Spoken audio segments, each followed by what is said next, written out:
और सभी लोगों का स्वागत है मेरे यूट्यूब चैनल इजी नीट पे। आज हम पढ़ेंगे माइक्रोब्स इन ह्यूमन वेलफेयर वाला चैप्टर। ठीक है, चलो स्टार्ट करते हैं। और स्टार्ट करने से पहले एक बात, अगर वीडियो पसंद है तो चैनल को सब्सक्राइब कर देना, लाइक कर देना और चाहो तो शेयर कर देना।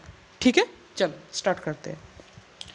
माइक्रोब्स इन ह्यूमन वेलफेयर समझने की यहाँ पर भी कुछ नहीं है, इस चैप्टर में भी सारा कुछ आपको रट्टा मारना है। पहली ये बात है, इम्पोर्टेंट बात, जो पढ़ा रहा हो यहाँ पर, मैंने जो भी पढ़ा रहा हो, जो भी मैंने कुछ लिखाऊंगा, मैं क्वेश्चन आया तो वहीं से आएगा, नहीं तो इस चैप्टर में से क्वेश्चन ही नहीं आएगा, ऐसा बात है। ठीक है, एनसीईआरटी पढ़ने की दोबारा कोई ज़रूरत नहीं है। अगर चाहो तो एक बार पढ़ लेना, एनसीईआरटी में कुछ भी इससे डायग्राम या कुछ भी नहीं आएगा। ठीक है, मैंने जो नोट्स पे मैं जो लिखाऊंगा सिर्फ वहीं से क्वेश्चन आएगा। ठीक है, तो चलो जो चैप्टर है उसको स्टार्ट करते हैं। हाँ चलो, ये पहले एक बात आ जाता है, ये क्या चीज़ है? प्रियोन्स। मैं इसे प्रियोन्स प्रोनाउंस करता हूँ, अगर आप कुछ और करते हो तो ठीक है। प्रोनाउंस करने से कुछ आता जाता नहीं है, आपको सब क्वेश्चन का आंसर सही टिक करना होता है। ठीक है ना, चलो। वो जो होता है क्या होता है? वो होता है प्रोटीनेशियस इन्फेक्टियस एजेंट। ठीक है, ये याद रखना, प्रोटीनेशियस इन्फेक्टियस एजेंट। ठीक है, एनसीईआरटी पे दिया गया है। थोड़ा स्पीड में करेंगे ताकि आप लोगों को ज़्यादा समय ना लगे। ठीक है, microbes in house hold products. अब यहाँ पर हम पढ़ेंगे क्या का, जो माइक्रोब्स है हाउस होल्ड प्रोडक्ट्स में वो कैसे यूज़ करते हैं, इंडस्ट्रियल प्रोडक्ट्स में कैसे यूज़ करते हैं, सोइल ट्रीटमेंट में कैसे यूज़ करते हैं, जो बायोगैस प्रोडक्शन है उसमें कैसे यूज़ करते हैं। मैंने बायोलॉजिकल क्लासिफिकेशन में वो पहले ही पढ़ा दिया था, यहाँ पर उतना डिटेल में नहीं पढ़ाऊँगा, सिर्फ टच करके उस टॉपिक को निकल जाऊँगा। ठीक है, बता दूंगा, टेंशन मत लेना। और जो बायोकेमिकल एजेंट्स है उसमें कैसे यूज़ करते हैं और बायो फर्टिलाइजर्स रूप से कैसे यूज़ करते हैं। ठीक है, ये सब पढ़ेंगे।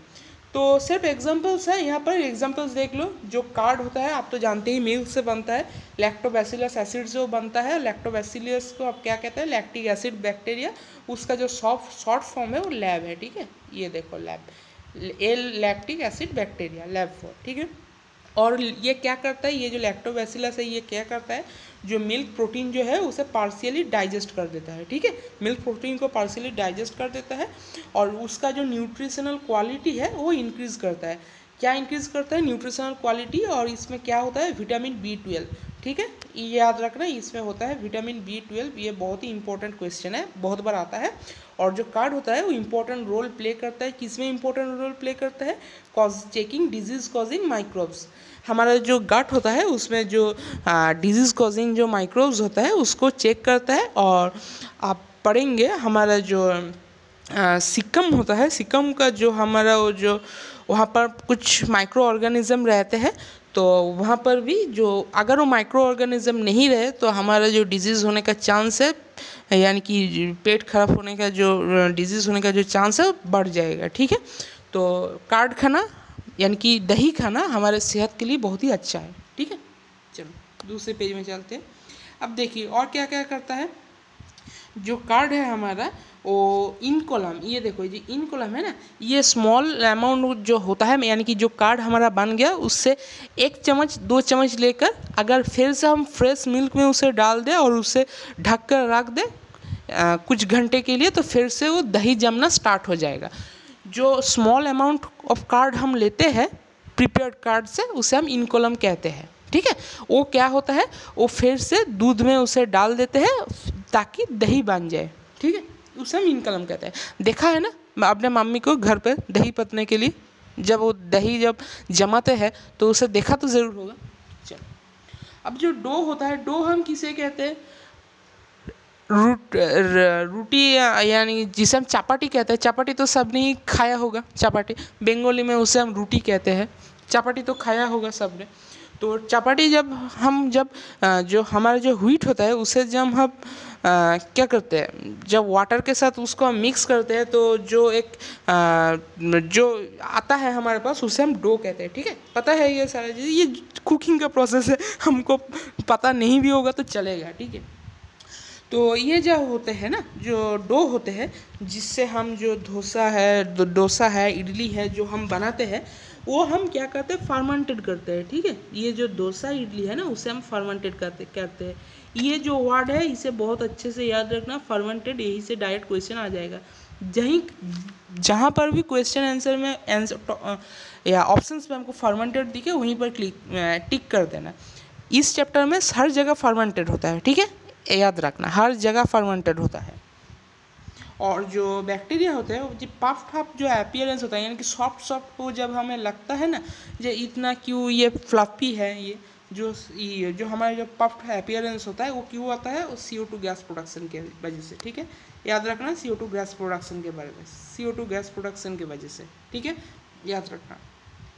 और जो हमारा जो डो होता है, जो ब्रेड और जो ब्रेड के लिए हम जो बनाते हैं, उसे जो फर्मेंटेड करते हैं, वो किसके वजह से होता है, बेकर्स यीस्ट के वजह से, ठीक है। बेकर्स यीस्ट किसे कहते हैं, सच्चेरोमाइसिस सेरेविसी को। ये देखो, सच्चेरोमाइसिस सेरेविसी, इसे याद रखना। और ये जो बेकर्स यीस्ट है, इसे याद रखना, ठीक है। बेकर्स यीस्ट ये बहुत ही इंपॉर्टेंट है, बेकर्स यीस्ट क्वेश्चन आता है यहाँ से, इसीलिए मैं इतना बार गोल कर रहा हूँ, ताकि आपको दिमाग में ये सेट हो जाए। अब आ जाता है टोडी के बारे में। टोडी क्या था, एक ट्रेडिशनल ड्रिंक होता है, साउथ इंडियन में इससे यूज़ करते हैं। साउथ इंडिया में कहाँ से बनता है, फर्मेंटेटिंग, देख रहे हो, फर्मेंटेशन सब जगह पे आ रहा है, फर्मेंटेशन।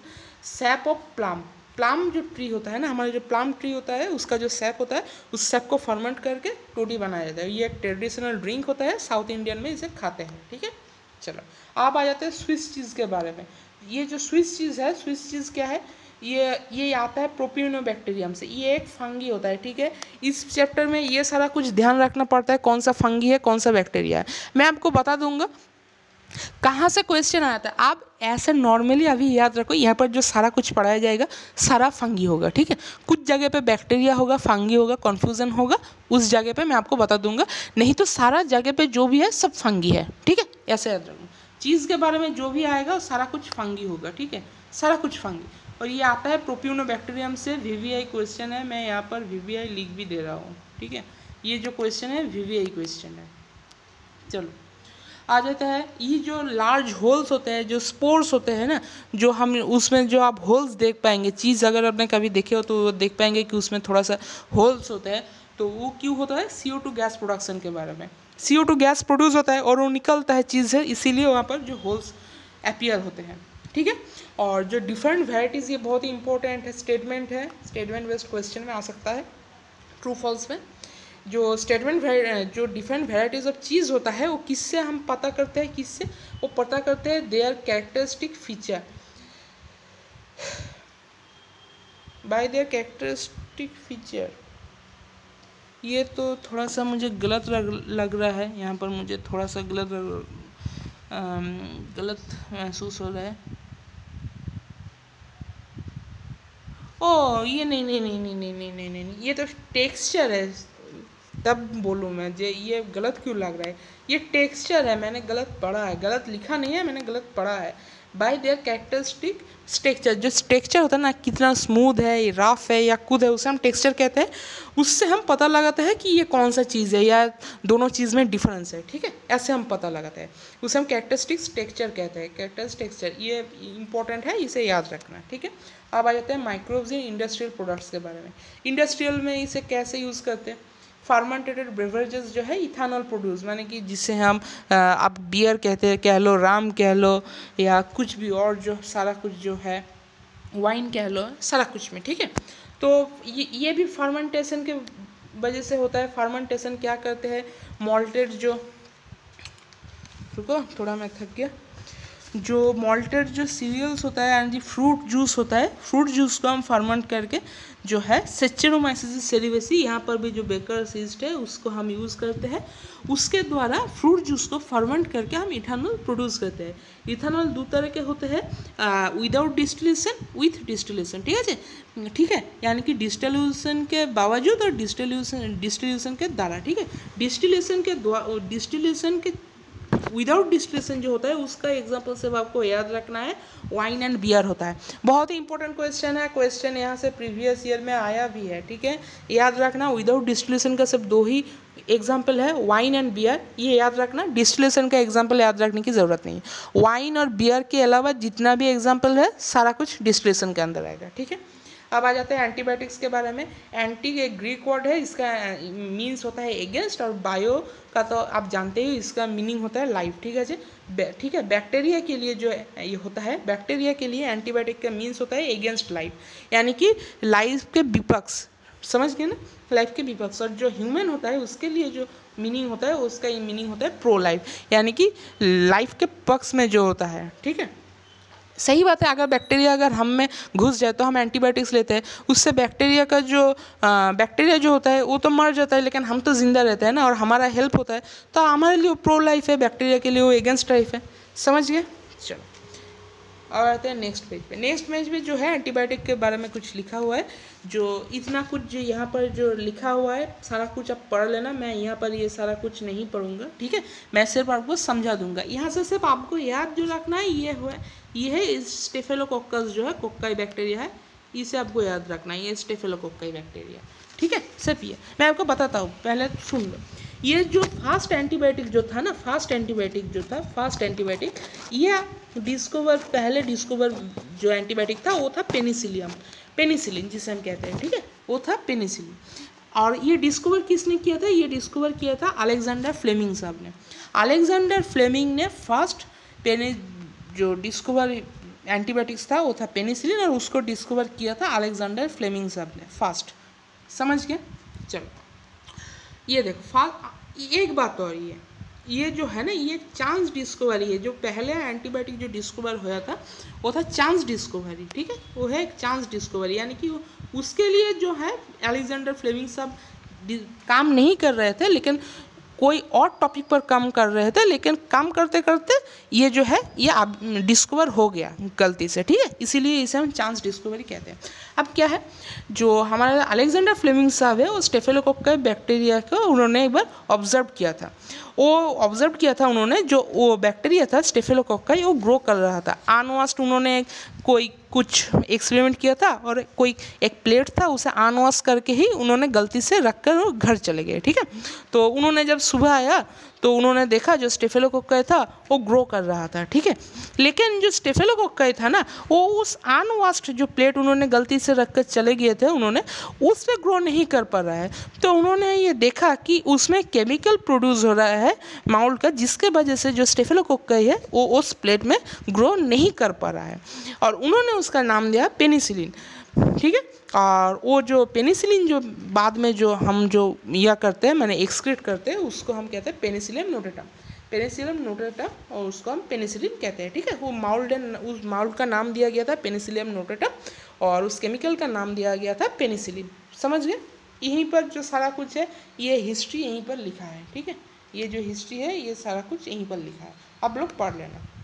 चलो एनसीईआरटी के मैंने सारा कुछ लाइन यहाँ पर लिया है, ऐसा कोई बात नहीं कि एनसीईआरटी के बाहर कुछ है, ठीक है, सारा कुछ एनसीईआरटी के यहाँ पर। और जो ये जो पेनिसिलिन एंटीबायोटिक आविष्कार हुआ था ना, ये सेकेंड वर्ल्ड वॉर के टाइम जो अमेरिकन सोल्जर्स है उनको बहुत ज़्यादा हेल्पफुल हुआ था उनके लिए। उनका जो ट्रीट है ना, यानी कि उनको जब चोट लग जाती थी तो उनके ट्रीटमेंट के लिए, अमेरिकन सोल्जर के ट्रीटमेंट के लिए सेकेंड वर्ल्ड वॉर के बाद ये पेनिसिलिन बहुत ही ज़्यादा यूज़ किया गया था। और बाद में उसके जो और भी कुछ डिस्कवरी हुए थे वो थे Ernest chain, Harvard फ्लोरे, Alexander Fleming, F का मतलब है अलेक्जेंडर फ्लेमिंग, ठीक है, उनको नोबेल प्राइज़ दिया गया था। कब? 1945 में। साल याद रहे तो अच्छा है, नहीं याद रहे तो भी चल जाएगा, लेकिन आपको ये जो अर्नेस्ट चेन, हार्वर्ड फ्लोरे और अलेक्जेंडर फ्लेमिंग है ये तो याद रखना ही पड़ेगा। अर्नेस्ट चेन याद रखने की ज़रूरत नहीं है, सिर्फ अब ये याद रखना आएगा तो ऐसे ही नाम आएगा, chain, Florey and Alexander Fleming, ठीक है, स्टेटमेंट बेस्ड क्वेश्चन में आ सकता है। और उसके बाद आ जाते हैं chemicals, enzymes and other bioactive molecules, यानी कि थर्ड टॉपिक पे हमारा, ठीक है। यहाँ पर आपको ये याद रखना है, मैंने तो पहले ही आपको बता दिया था सारा कुछ फंगस होता है, लेकिन यहाँ पर जो ये 4 लिखा गया है ना, मैंने आपको ऐसा ट्रिक बताऊँगा कि आपको याद करने की सारा कुछ ज़रूरत नहीं पड़ेगी। एस्परजिलस नाइजर, पहले तो ये आपको याद रखना होगा, यही सिर्फ इम्पोर्टेंट है और कुछ इम्पोर्टेंट नहीं। रुक जाओ मैं यहाँ पर लिख देता हूँ, जो है ना यही सिर्फ इम्पोर्टेंट है और बाकी कुछ भी इम्पोर्टेंट नहीं है। सिर्फ एस्परजिलस नाइजर ही इंपॉर्टेंट है। एस्परजिलस नाइजर एक फंगस होता है, याद रखना, ये सिर्फ फंगस होता है, बाकी जो है सारे कुछ बैक्टीरिया होते हैं, ठीक है, याद रखना। एस्परजिलस नाइजर सिर्फ फंगस होते हैं और इससे हम सिट्रिक एसिड पाते हैं। क्या पाते हैं? Citric acid. बाकी तो सब अब कर लोगे। ये देखो एसिडोबैक्टर एसिटी बैक्टीरिया होता है कि एसिडोबैक्टर एसिटी है, तो आपको एसिडोबैक्टर से ही आपको पता चल रहा है कि ये बैक्टीरिया है। और ये क्या, एसिटिक एसिड, नाम से ही मैच खा रहा है, एसिडोबैक्टर एसिटिक एसिड। जो हमारा क्लॉस्ट्रिडियम ब्यूटेरियम है ये बैक्टीरिया है और इससे हम ब्यूटेरिक एसिड पाते हैं। देख लो नाम से ही मैच खा रहा है, आपको पता चल जाएगा, याद रखने की आपको ज़रूरत नहीं है। लैक्टोबैसिलस जो है बैक्टीरिया होता था, उससे हम क्या पाते थे? Lactic acid. ये तो बचपन से पढ़ रहे हो कि लैक्टिक एसिड थे, हम लैक्टोबैसिलस से हम लैक्टिक एसिड पाते हैं दही के लिए, ठीक है। चलो अब आ जाते हैं इस सेक्शन पे, देखते हैं क्या कहते हैं। ये थोड़ा बड़ा करना पड़ेगा तो पहले हमको ये जो है, अब ये बहुत ही ज़्यादा इंपॉर्टेंट है। मैं जितना भी इंपॉर्टेंट बोल लूँ कम है, ठीक है। यह तो आपको याद करना ही सारा कुछ पड़ेगा। जो लाइपेज होता है वो डिटर्जेंट में यूज़ होता है। किसमें? डिटर्जेंट में। क्यों होता है? जो ऑयल स्ट्रेंस जो होते हैं ना, ऑयल ट्रेंस हमारे जो शर्ट में, आप जब बाहर में कुछ चाइनीज़ खाबर खाने जाते हो कि नॉर्थ इंडियन खाने जाते हो, इडली सांभर खा कि egg roll, chow mein, burger, pizza ऐसा कुछ खाने जाओ तो सॉस आपके जो है टी शर्ट पर गिर जाए कि शर्ट पे गिर जाए, या कोई भी ऑयल का जो है जो ऑयली निशान है ऐसा कुछ लग जाए, तो तब उस स्ट्रेन को उठाने के लिए, मैंने निकलने के लिए जो हम डिटर्जेंट यूज़ करते हैं, और उस डिटर्जेंट में लाइपेज होता है जिसके वजह से वो स्ट्रेन आपके शर्ट में से हट जाता है, ठीक है। अब आ जाते हैं पेक्टिनेज एंड पेक्टोज। ये किसके लिए यूज़ होता है? ये होता है क्लेरिफाइड बॉटल जूस। आप जो वो बॉटल का जो जूस पीते हो ना, खरीद कर 10 रुपये 20 रुपये से खरीद लिया और पी लिया, उसे मैंने जूस पी लिया। वैसे तो पूरा 100% जूस नहीं रहता और वो हमारे शरीर के लिए कुछ हानिकारक भी हो सकता है, इसीलिए ज़्यादा नहीं पीना चाहिए। लेकिन एक लिमिट में आप अगर 2-3 दिन के बाद अगर एक बार पी रहे हो तो ठीक है, चलो फिर भी कोई दिक्कत नहीं है। लेकिन मेरे मानो तो वैसा मत करो, अपने घर पर फ्रूट्स ले आकर वो खाओ और जूस बना लो, ठीक है। बाहर का खाना जितना आप मैंने डिस्टेंस उससे मेंटेन करोगे आपके लिए उतना ही अच्छा है आपके शरीर के लिए, ठीक है। चलो, जो बॉटल जूस को जो हम क्लियरिफाइड करने के लिए पेक्टिनेज एंड पेक्टोजेस हम यूज़ करते हैं, ठीक है, समझ गए। इसीलिए आप देखोगे जब आप कोई बाहर से खरीदा हुआ जूस खाओगे, उसका जो टेस्ट है और जो घर पर आप बनाओगे उसका टेस्ट, दोनों में डिफरेंस आएगा, क्योंकि जो बाहर का जूस है ना वो इससे क्लियरिफाइड करके रहता है। अब आ जाते हैं स्ट्रेप्टोकाइनेज। अब जो स्ट्रेप्टोकाइनेज है, उस स्ट्रेप्टोकाइनेज कहाँ से पाया जाता है? स्ट्रेप्टोकाइनेज स्ट्रेप्टोकोकस से पाया जाएगा। मिल तो है ना, मिल तो है, सारा कुछ फंगस है। ये स्ट्रेप्टोकोकस फंगस है। ट्राइकोडर्मा, ये जो ट्राइकोडर्मा ये फंगस है, और ये जो मोनोसस है ये भी फंगस है। सारा कुछ फंगस है, यहाँ पर कोई भी बैक्टीरिया नहीं है। सिर्फ वहाँ पर याद रखना, सिर्फ जो एस्परजिलस नाइजर होता है वो सिर्फ फंगस होता है, बाकी तीनों बैक्टीरिया होता है। बाकी सारा कुछ यहाँ पर बैक्टीरिया है, बेस फंगस है। सॉरी एस्परजिलस नाइजर फंगस होता है, बाकी तीनों वहाँ पर बैक्टीरिया होते हैं। और वो जो सेक्शन है, उस सेक्शन के अलावा जहाँ पर भी आप जो कुछ भी पढ़ोगे सारा कुछ फंगस होगा, ठीक है। स्ट्रेप्टोकाइनेज क्या होता है? क्लॉट ब्रास्टर। जो जब आप अगर कोई हार्ट पेशेंट को देखो तो उसका जो हार्ट में जो रेनल ये होता है तो वो ब्लॉक हो जाता है, ठीक है। या कोई भी अगर जो ट्यूब है, अगर वो हार्ट में अगर जो ब्लड वेसल है अगर वो ब्लॉक हो जाए तो हम उस क्लॉट को ब्लास्ट करने यानी कि वो उस क्लॉट को निकलने के लिए हम स्ट्रेप्टोकाइनेज का यूज़ करते हैं। आप आ जाते हैं साइक्लोस्पोरिन है। साइक्लोस्पोरिन के बारे में आप यहाँ पर जो थोड़ा नॉलेज है वो आप ह्यूमन हेल्थ एंड डिजीज़ में भी पढ़ोगे। साइक्लोस्पोरिन ये जो होता है वो इम्यूनोसप्रेसिव के लिए यूज़ किया जाता है, ठीक है। इम्यूनोसप्रेसिव एजेंट ऑर्गन ट्रांसप्लांटेशन के लिए जो पेशेंट होता है उसके लिए, और ये पाया जाता है ट्राइकोडर्मा से। क्या होता है? जब अगर आपने कोई हार्ट ट्रांसप्लांट, किडनी हुआ, लिवर हुआ, कुछ भी ट्रांसप्लांट हुआ है अगर आपका, तो क्या होता है? वो तो फॉरेन है ना, वो फॉरेन है। अगर जब उसको हम अपने जो शरीर में जब इंड्यूस करेंगे तो हमारा जो शरीर का जो हमारा जो इम्यूनिटी सिस्टम है, इम्यून सिस्टम है वो एक्टिव हो जाएगा और वो उसे रिजेक्ट करना शुरू हो जाएगा, ठीक है। तो रुको, थोड़ा हिंदी आने दो मुझे।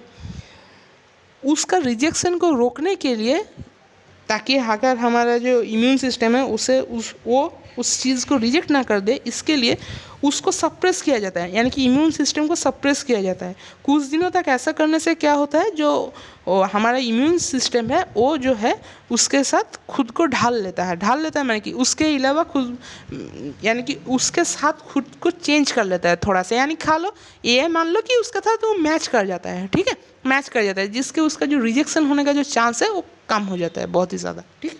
ऐसा कुछ किया जाता है। आप सब मोटा मोटा ये समझ लो, ये एक इम्यूनोसप्रेसिव एजेंट है और ये ऑर्गन ट्रांसप्लांटेशन के लिए यूज़ किया जाता है।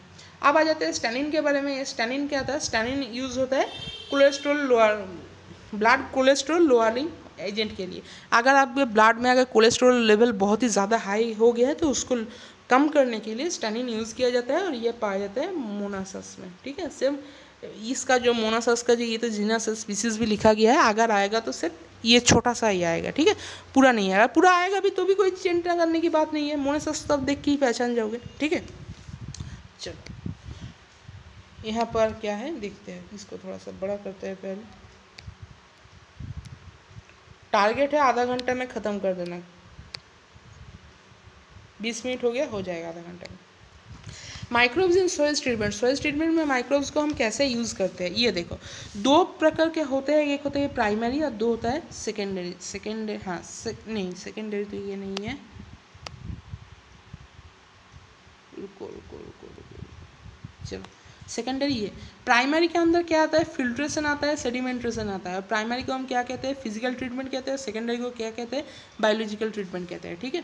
जो प्राइमरी ट्रीटमेंट जो होता है ना, यानी कि उसमें से क्या होता है, पहले तो आप फिल्ट्रेशन करते हो, यानी कि कुछ जाल के तरह लगा रहता होगा, वहाँ पर जो बड़े जो बोल्डर्स है ऐसा कुछ है वो सब निकल जाते होंगे वहाँ पर, ठीक है। फिर सेडिमेंटेशन, यानी कि एक टैंक होगा, वहाँ पर उस पानी को लाकर उसे हम वहाँ पर थोड़े देर के लिए छोड़ देंगे। उससे क्या होगा, जो भारी पत्थर होगा, मिट्टी होगा, और नीचे ये देखो बैठ जाएगा और पानी ऊपर रहेगा, ठीक है। ये जो ऊपर पानी रहेगा उससे हम कहते हैं प्राइमरी एफुलेंट। क्या कहते हैं, प्राइमरी एफुलेंट। ऊपर जो पानी रहेगा उससे हम क्या कहते हैं, प्राइमरी एफुलेंट। प्राइमरी एफुलेंट, पानी को एफुलेंट कहते हैं। नीचे जो जम जाता है उसको हम स्लज कहते हैं, ठीक है। और नीचे जो जम जाएगा उसे हम प्राइमरी स्लज कहेंगे। प्राइमरी स्लज तो हमारा कोई काम का नहीं है, लेकिन प्राइमरी एफुलेंट जो है उसको हम सेकेंडरी ट्रीटमेंट में हम ले जाते हैं, ठीक है। ये देखो ये जो सारा कुछ है ये है प्राइमरी एफुलेंट, ठीक है। प्राइमरी एफुलेंट, अब उसे हम एरिएशन टैंक, फास्ट में एरिएशन टैंक में लाते हैं, और इस एरिएशन टैंक में ला के क्या कहते हैं, एरोबिक माइक्रोब्स इसमें हम ऐड करते हैं, ठीक। ये देखो एरोबिक माइक्रोब्स जो है इसको हम इसमें ऐड करते हैं प्राइमरी एफुलेंट में, ठीक है। और फिर इसको हम सेटलिंग टैंक में ले जाते हैं। सेटलिंग टैंक, ये है सेटलिंग टैंक। सेटलिंग टैंक में हम ले जाकर क्या कहते हैं, करते हैं थोड़ी देर उसे हम वहाँ पर छोड़ देते हैं, ठीक है। प्राइमरी एफुलेंट को हम सेटलिंग टैंक में लेके जाकर छोड़ देते हैं, और उसमें क्या रहता है, हम ऐड कर देते हैं एरिएशन टैंक में aerobic microbes. Aerobic microbes settling tank में लगी रहा है, सेटलिंग टैंक वो नीच में सेटल हो जाएगा। सेटलिंग टैंक में माइक्रोब्स जो है नीच में ये देखो जम जाएगा, ठीक है, और पानी ऊपर रह जाएगा। जो हम ये जो जम जाता है उसे हम क्या कहते हैं, एक्टिवेटेड स्लज। इसे याद रखना, इसे हम कहते हैं एक्टिवेटेड स्लज, ठीक है। जो नीचे जो माइक्रोब्स जो जम जाते हैं उसे हम क्या कहते हैं, एक्टिवेटेड स्लज। चलो अब इसे बड़ा करते हैं। समझ गए ना, इतनी आसानी से सॉइल ट्रीटमेंट और कोई नहीं समझा सकता, इतनी आसानी से नहीं, कहाँ पर भी आपको समझने को नहीं मिलेगा। अब आ जाते हैं एक्टिवेटेड स्लज। एक्टिवेटेड स्लज जो होता है ना, उसमें माइक्रोब्स रहता है, वो कहाँ पर भेजा जाता है, एनारोबिक टैंक। रुको रुको रुको रुको रुको, एनारोबिक टैंक नहीं, उस जो रहता है उसे हम भेज दें एरिएशन टैंक में, ठीक है। उसको हम भेज दें एरिएशन टैंक में, थोड़ा सा स्मॉल अमाउंट। स्मॉल अमाउंट लिखा है क्या, नहीं। Activated sludge is pumped back into aeration tank, नहीं, एरिएशन टैंक में भेजा तो जाएगा, पम्प बैक स्मॉल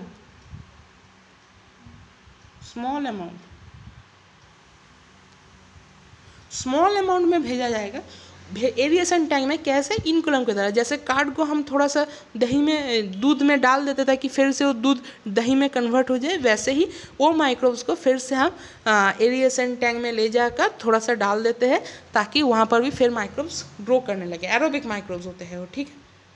और जो मेजर पार्ट जो होता है उसे हम एनारोबिक स्लज डाइजेस्टर में डाल देते हैं। क्यों डाल देते हैं एनारोबिक में, वो एरोबिक है, अगर वो एनारोबिक में यानी कि उसको ऑक्सीजन नहीं मिलेगा तो वो मर जाएगा, ठीक है, वो ख़त्म हो जाएगा। नहीं तो उतना माइक्रोब्स का हम करेंगे क्या ना, यही तो एक बात है। अब जब जो एनारोबिक डाइजेस्टर में जाता है वो एक गैस प्रोड्यूस करता है, मिक्सचर ऑफ गैस होता है, वो मिक्सचर ऑफ गैस प्रोड्यूस करता है। क्या क्या रहते हैं वहाँ पर, CH4 रहते हैं, H2S रहते हैं, CO2 रहते हैं, ठीक है, ये सब रहते हैं। CH2 मैंने ये तो पहले भी आपको पढ़ा दिया था, बायोलॉजिकल क्लासिफिकेशन में ही पढ़ा दिया था। CH4 H2S और CO2 रहते हैं, इससे हम बायोगैस कहते हैं, गोबर गैस भी इसको हम कह सकते हैं, और ये इन्फ्लेमेबल होता है, ठीक है, आग भी जल सकती है इससे। अब आ जाते हैं जो है हमारे फ्लोक्स के बारे में। फ्लोक क्या होता है, मास ऑफ बैक्टीरिया होता है, समझे, ये मास ऑफ बैक्टीरिया होता है एसोसिएटेड विथ फंगल फिलामेंटस होता है, ठीक है, फंगल फिलामेंट के साथ एसोसिएशन वाला जो मास ऑफ बैक्टीरिया है उसको हम फ्लोक कहते हैं, ठीक है। अब जो ministry of environment and forest है वो इनिशिएटेड किया था, कुछ चीज़ें उन्होंने इनिशिएट किया था, वो था Ganga action plan and Jamuna action plan. हमारा जो गंगा एंड जमुना जो रिवर होता है तो वहाँ पर पोल्यूशन को कम करने के लिए और कुछ चीज़ों को मेंटेन करने के लिए उन्होंने ये एक्शन प्लान उन्होंने टेक किया था, ठीक है, यानी कि ग्रहण किया था उन्होंने, गंगा एक्शन प्लान और जमुना एक्शन प्लान। यहाँ से क्वेश्चन नहीं आता, सिर्फ जानने के लिए ये है, ठीक है, क्वेश्चन कुछ नहीं ऐसा आएगा। चलो इस पेज को देखते हैं। अब आ जाते हैं जो हमारा जो माइक्रोब्स है, microbes production in biogas. Biogas मैंने पहले ही आपको पढ़ा दिया था, यहाँ पर सिर्फ जो समझने की जो चीज़ें हैं मैंने वहाँ सिर्फ यहाँ पर वही लिखे है, ठीक है। The technology of biogas production was developed in Indian mainly due to the effort. जो इंडिया का जो विलेज है या कुछ भी है, विलेज में जब जो बायोगैस जो डेवलप किया है उसका जो एफर्ट जाता है वो किसको जाता है, ये दोनों संस्थाओं को, यानी कि दोनों इंस्टीट्यूट को। क्या क्या है, इंडियन एग्रीकल्चर रिसर्च इंस्टीट्यूट यानी कि IARI and khadi and village industries यानी कि KVIC, ये दोनों जो शॉर्ट फॉर्म है इनका ये देकर फुल फॉर्म पूछ लेगा, ठीक है, याद रखना, इंडियन एग्रीकल्चर रिसर्च इंस्टीट्यूट और खादी एंड विलेज इंडस्ट्रीज, ठीक है, समझ गए, चलो गलती नहीं होना चाहिए। अब आ जाते हैं नेक्स्ट पेज में। नेक्स्ट पेज को थोड़ा सा बड़ा कर लेते हैं और देखते हैं क्या है इस पर, होने ही वाला है बस। चलो, microbes in biocontrol agent. Biocontrol agents के रूप पर माइक्रोब्स को हम कैसे यूज़ कर सकते हैं, ठीक है, ये याद रखना। ये घूम क्यों गया है, चलो ये सब याद रखना। जो लेडी बर्ड होता है ना वो किसको कंट्रोल करता है, लेडी बर्ड्स कंट्रोल करता है एफिड्स को। ड्रैगन फ्लाइज जो होता है वो मॉस्क्वीटो का जो ग्रोथ होता है उसको यह करता है, कंट्रोल करता है। जो बैसिलस थ्यूरिंजिनेसिस ये तो पहले ही पढ़ा है आप, इंसेक्टिसाइड होता है, ये बटरफ्लाई कैपिलरीज को ये कंट्रोल करता है। एफिड्स, मॉस्क्वीटो, बटरफ्लाई कैपिलरीज, समझ गए। अब आ जाते हैं ट्राइकोडर्मा के बारे में। ट्राइकोडर्मा क्या था, जो ट्राइकोडर्मा होता है वो फ्री लिविंग होता है और कॉमन इन रूट इकोसिस्टम में ट्राइकोडर्मा को पाया जाता है और ये इफेक्टिव बायोकंट्रोल एजेंट्स के रूप पर काम करता है। किससे, पैथोजन से सेफ रखता है प्लांट को, ठीक है, समझ गए। फ्री लिविंग होता है, रूट इकोसिस्टम में पाए जाते हैं और इफेक्टिव बायोकंट्रोल एजेंट्स के ऊपर काम करते हैं। क्या हुआ,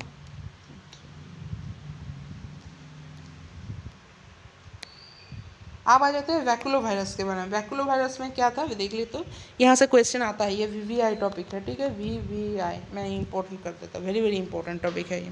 जो वैकुलो वायरस होता है उसका जो पैथोजन होता है वो किसको अटैक करता है, इंसेक्ट एंड आर्थ्रोपोड्स को, ठीक है, इंसेक्ट एंड आर्थ्रोपोड्स को अटैक करता है।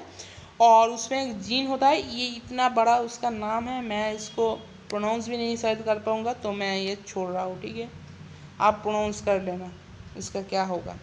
और ये क्या होता है, ये जीन है ना, ये जो जीन है ये स्पीसीज स्पेसिफिक होता है, ठीक है, नैरो स्पेक्ट्रम और इंसेक्टिसाइडल रेंज होता है इसका।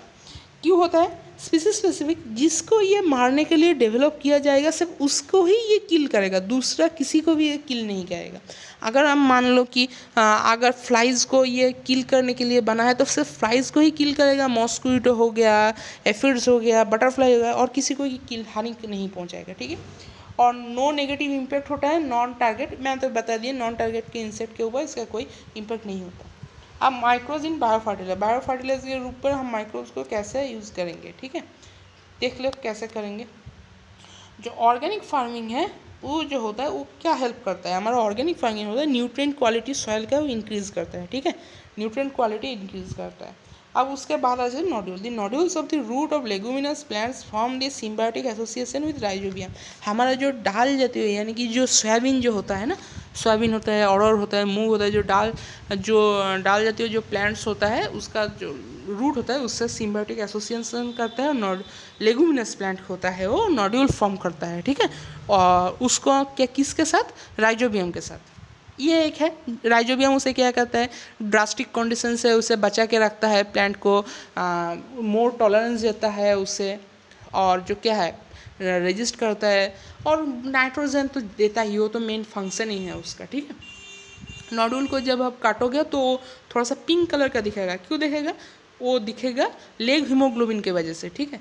और लेग हीमोग्लोबिन क्या होता है, ऑक्सीजन स्कैवेंजर होता है, यानी कि वहाँ पर जो राइजोबियम जहाँ पर रहता है ना वो एनारोबिक कंडीशन होता है, वो ये ऐसे इसके कारण कि वो जो है नाइट्रोजन फिक्स कर रहा है, वहाँ पर ऑक्सीजन नहीं होता, ऑक्सीजन नहीं होता लेग हीमोग्लोबिन के वजह से, इसीलिए लेग हीमोग्लोबिन को हम जो है उसको हम ऑक्सीजन स्कैवेंजर कहते हैं। और ये आप मिनरल न्यूट्रिशन में पढ़ोगे, यानी कि क्लास 11 का प्लांट फिजियोलॉजी का 2nd चैप्टर जो है, ठीक है, मिनरल न्यूट्रिशन वहाँ पर। अब आ जाते हैं एरोबिक के बारे में, वहाँ पर भी एरोबिक एनारोबिक के बारे में बहुत सारा है। एरोबिक वहाँ पर है एजोटोबैक्टर, बेजर्निकिया, और जो एनारोबिक है वो है रोडोस्पाइरिलम, ठीक है। वहाँ पर तीनों एग्जाम्पल्स है, लेकिन उसका एग्जाम्पल वहाँ पर करेंगे, इसका एग्जाम्पल यहाँ पर करो जो दिया गया है। ये एरोबिक के बारे में दिया है एजोस्पाइरिलम और एजोटोबैक्टर, ठीक है। इसके साथ बेजर्निकिया जो है, बेजर्निकिया वो भी आप ऐड कर लेना, ठीक है। और एनारोबिक होगा रोडोस्पाइरिलम। चलो अब सिर्फ हमारा लास्ट पेज है आज का।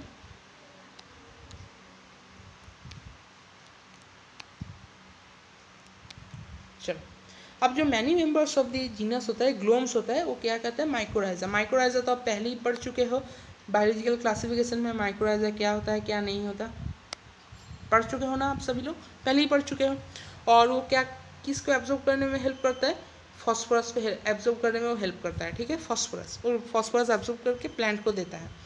और किससे रेजिस्टेंट देता है, रूट को रेजिस्टेंट देता है, पैथोजन से रेजिस्टेंट देता है, टॉलरेंस से, सॉलिनिटी से, ड्रॉट से, ऐसे सब से जो है वो उसे रेजिस्टेंट देता है, ठीक है। रेजिस्टेंस के वजह से ही तो प्लांट उसे रखता है ना, और फॉस्फोरस दे रहा है इसीलिए। अब आ जाते हैं साइनोबैक्टीरिया के बारे में। साइनोबैक्टीरिया जो होता है ये सब इससे याद रखना, ये ऑटोट्रोफिक माइक्रोब्स होते हैं, ठीक है। अब पेडिफिल्ड्स के बारे में बात आ जाए, पेडिफिल्ड्स जो होता है ये इंपॉर्टेंट बायोफर्टिलाइजर होता है। पेडिफिल्ड्स जो होता है ना इंपॉर्टेंट बायोफर्टिलाइजर होता है। और जो ब्लू ग्रीन एल्गी जो होते हैं, ब्लू ग्रीन एल्गी ऐड किया जाता है ऑर्गेनिक मैटर के रूप पर, ठीक है।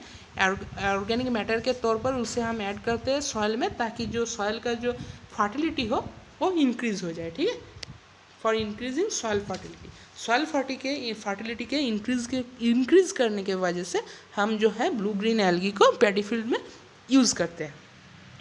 तो चलो यहीं पर ही होता है हमारा जो सेशन है आज का समाप्त।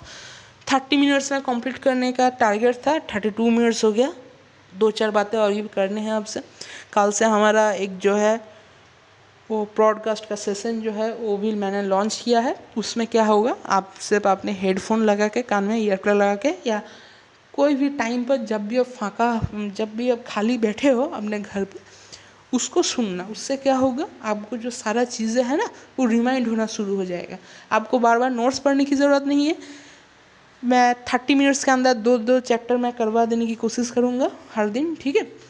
और ये कब आएगा, जब भी 4 चैप्टर्स कंप्लीट हो जाएगा तो 2 दिन उसका जो क्लास है वो आएगा, ठीक है। आधा घंटा करके 1 घंटे के अंदर 2 दिन में मैं आपका चैप्टर्स निपटा दूँगा।